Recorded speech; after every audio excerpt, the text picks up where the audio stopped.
A Bride's Shame. Episode 5. The price of power. The wedding had bound Adana to Obinna, but hatred still roared in her heart. She moved through his grand mansion like a caged bird, silent, proud, and untouchable.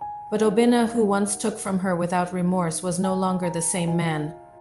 For the first time, he found himself desperate for her to see him, not as the monster of her nightmares, but as a man who loved her. He showered her with gifts, adorned her in the finest jewels, and sat by her side as though he were her servant, not her husband. Yet every time his hand reached for hers, Adana pulled away, her eyes filled with the fire of betrayal. One night, under the dim glow of the courtyard lanterns, Obinna confessed a truth he had buried for years. Obinna, voice slow, broken. Adana, it was you I loved first, before Chaik ever touched your hand, before fate twisted our paths. I only wanted you, but when he claimed you, something dark consumed me, that night. It wasn't power I wanted, it was to take back what I felt I had lost. Adana's heart trembled, torn between fury and the cruel sting of his words. He had destroyed her life because of a love he never knew how to express.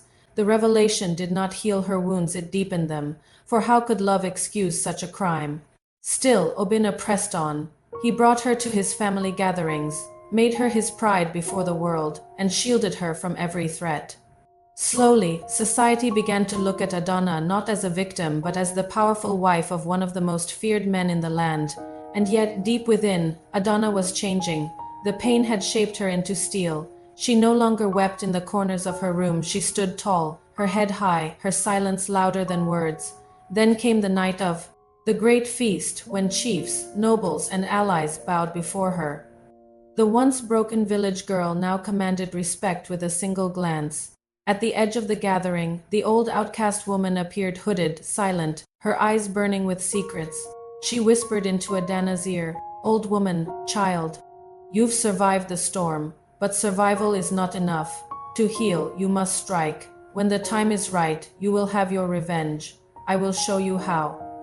Adana looked at Obinna, who was laughing with his friends, his gaze never straying too far from her. He had given her the world in chains, but she would learn how to use those very chains to break him. As the drums thundered in the night and Obinna raised a toast to his bride, Adana whispered to herself, "Adana, you will love me, Obinna, you will worship me, and then, when you can't breathe without me, I will destroy you." Thank you for watching. For more stories, please like, subscribe, and share.